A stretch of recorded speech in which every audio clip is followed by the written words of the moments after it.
হরে কৃষ্ণ কৃষ্ণ কৃষ্ণ হরে হরে হরে রাম রাম রাম হরে হরে। প্রথম পরীক্ষা ক্ষেত্র। তির্যক গতিতে বাসটা টার্মিনাল থেকে বেরিয়ে এলো ম্যানহ্যাটন শহরের দিনের আলোয় এবং আকাশ ছোঁয়া বাড়িগুলোর ছায়ায় পিচ বাঁধানো রাস্তায় শহরের ভিড়ের মধ্যে দিয়ে চলতে শুরু করলো। তারপর তা হাডসন নদীর নিচে লিংকন টানেলের মধ্যে দিয়ে হাডসন নদীর অপর পারে নিউ জার্সি শহরের রাজকীয় পথ জার্সি টার্ন পাইক ধরে বিরাট বিরাট তেলের ড্রাম বোঝাই মাঠের পাশ দিয়ে ম্যানহ্যাটন শহরকে বাঁয়ে রেখে এগিয়ে চলল। সেই রাস্তায় একসঙ্গে পাশাপাশি তিনটি লাইন ধরে গাড়ির সারি প্রচণ্ড বেগে ছুটে চলেছে। একটু পরেই রাস্তার ডান দিকে নিউ আর্ক এয়ারপোর্ট দেখা গেল। সেখানে মাটিতে কয়েকটি জেট এরোপ্লেন দাঁড়িয়ে আছে। রাস্তার পাশে উঁচু উঁচু ইস্পাতের থামে, ইলেকট্রিকের তার দিগন্ত পর্যন্ত প্রসারিত হয়ে ঝুলছে। প্রভুপাদ এর আগে এরকম বিরাট কিছু দেখেননি।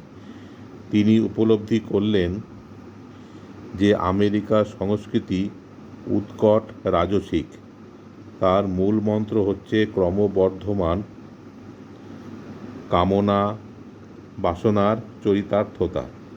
ভগবদ্গীতায় শ্রীকৃষ্ণ অর্জুনকে বলেছেন, হে কৌন্তেয়, অসীম কামনা বাসনার থেকে রজগুণের জন্ম হয় এবং তার ফলে মানুষ কর্মফলের বন্ধনে আবদ্ধ হয়ে পড়ে। আমেরিকার সেই পরিবেশ শ্রীল প্রভুপাদের কাছে একটা প্রচণ্ড উন্মত্ততার মতো মনে হয়েছিল। কি এমন জরুরি কাজে এখানকার মানুষ এই প্রচণ্ড গতিতে উত্তরে দক্ষিণে পূর্বে পশ্চিমে ছুটে চলেছে? তাদের সেই ব্যস্ততার সঙ্গে কৃষ্ণ সেবার কোনো সম্বন্ধ নেই। তা কেবল জড় সুখভোগের ব্যর্থ প্রয়াস। রাস্তার পাশে বড় বড় বোর্ডে নানা রকম বিজ্ঞাপনে সেখানকার মানুষের জীবনের লক্ষ্য তিনি উপলব্ধি করতে পারলেন। তিনি দেখলেন মানুষকে পশুতে পরিণত করার উন্মাদ প্রচেষ্টা। দিল্লি থেকে বৃন্দাবন যাওয়ার পথে সেই দিনগুলিতে কয়েকটি মাত্র বিজ্ঞাপনের বোর্ড চোখে পড়ত। সেই পথে সাধারণত দেখা যেত খোলা মাঠ, রাস্তার পাশ দিয়ে বয়ে চলা ছোট নদী, মন্দির, ছোট ছোট ঘরবাড়ি আর খেতে কর্মরত কৃষকদের। সেই রাস্তার অধিকাংশ মানুষই গরুর গাড়িতে, সাইকেলে নয়তো পায়ে হেঁটে চলে। আর বৃন্দাবনে পথ চলতে চলতে সকলেই একে অপরকে জয় রাধে, হরে কৃষ্ণ বলে সম্বোধন করে। কিন্তু এখানে জার্সি টার্ন পাইকের পাশের মাঠগুলি কলকারখানা আর বিরাট বড় বড় তেলের ড্রামে ভর্তি। সর্বত্রই বিজ্ঞাপনের বোর্ড। 1965 সালের মধ্যে অবশ্য দিল্লির শহরতলিতে বহু কলকারখানা গজিয়ে উঠেছিল। কিন্তু নিউ ইয়র্ক থেকে পিটসবুর্গ যাওয়ার পথে জড় সভ্যতার যে উৎকট প্রভাব প্রভুপাদের চোখে পড়েছিল তার সঙ্গে এর কোনো তুলনা হয় না।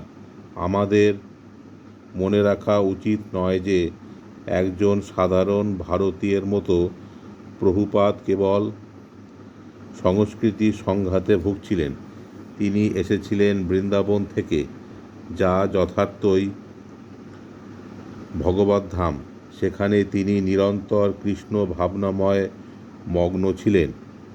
তাঁর অপ্রাকৃত চেতনার পরিপ্রেক্ষিতে উত্তর পূর্ব আমেরিকার এই সমস্ত কলকারখানাগুলি ছিল উগ্র কর্মের স্থান, তিক্ত অপ্রয়োজনীয় সমস্ত কর্ম যা রাজসিক মানুষদের জড়জগতের বন্ধনে আবদ্ধ করে রাখে এবং কেবল নারকীয় পরিবেশের সৃষ্টি করে। মাইলের পর মাইল জুড়ে ঝকঝকে সমস্ত বিজ্ঞাপনের বোর্ডে প্রভুপাদ দেখলেন মাংস আহার, অবৈধ যৌনক্রীড়া, নেশা, দুধক্রীড়া প্রভৃতি পাপ পঙ্কিল জীবনের দৃপ্ত ঘোষণা, যা থেকে মানুষকে নিরস্ত করার জন্য তিনি সেখানে গিয়েছিলেন। প্রভুপাদ সেই সমস্ত পাপের বিরুদ্ধে যুদ্ধ ঘোষণা করে আমেরিকার মাটিতে পদার্পণ করেছিলেন। সমস্ত বিজ্ঞাপনের বোর্ডগুলিতে চটকদার মদের বা সিগারেটের বিজ্ঞাপন বা রাস্তার পাশে রেস্তোরাঁগুলি থেকে গোমাংস দিয়ে তৈরি খাদ্যদ্রব্যের বিজ্ঞাপন বা যে কোনো সামগ্রীর বিজ্ঞাপনই হোক না কেন, তা মানুষের সামনে তুলে ধরা হয়েছে কামাতুর স্ত্রীলোকের ছবির মাধ্যমে, যৌন আবেদনের মাধ্যমে। প্রভুপাদ কিন্তু এসেছিলেন ঠিক এর বিপরীত সংস্কৃতির মর্ম শিক্ষাদান করাবার জন্য। তিনি শেখাতে এসেছিলেন যে রাজসিক কর্ম প্রচেষ্টা চরিতার্থ করার মাধ্যমে সুখ পাওয়া যায় না। মানুষকে পাপ কর্মের পথে পরিচালিত করে যে রাজসিক জীবন, তা পরিত্যাগ করে কৃষ্ণ ভাবনার অমৃত আহরণের মাধ্যমেই যথার্থ আনন্দ উপভোগ করা যায়। প্রভুপাদ এই সব দেখে ব্যথিত হয়েছিলেন। করুণায় তাঁর হৃদয় আর্দ্র হয়ে উঠেছিল। কৃষ্ণ ভাবনায় উদ্বুদ্ধ মানুষের করুণা প্রাচীন যুগে প্রহ্লাদ মহারাজের উক্তির মাধ্যমে উপলব্ধি করতে পারা যায়। অনেক সাধু ব্যক্তিকে দেখা যায় যারা কেবল নিজেদের মুক্তির কথা চিন্তা করেন, জনসাধারণের মঙ্গলের কথা চিন্তা না করে তারা নির্জন পর্বতে বা অরণ্যে গিয়ে মৌনব্রত অবলম্বন করে ধ্যান করেন। তারা অন্যের মুক্তির কথা চিন্তা করেন না। কিন্তু আমি কখনোই এই জড়জগতের দুর্দশাগ্রস্ত হতভাগ্যদের ফেলে রেখে একলা মুক্তিলাভ করতে চাই না। আমি জানি কৃষ্ণ উন্মুখ না হয়ে শ্রীকৃষ্ণের শ্রী পাদপদ্মে আশ্রয় গ্রহণ না করে কেউই সুখী হতে পারে না। সেই জন্য আমি সকলকে শ্রীকৃষ্ণের পাদপদ্মে ফিরিয়ে নিয়ে যেতে চাই। হরে কৃষ্ণ।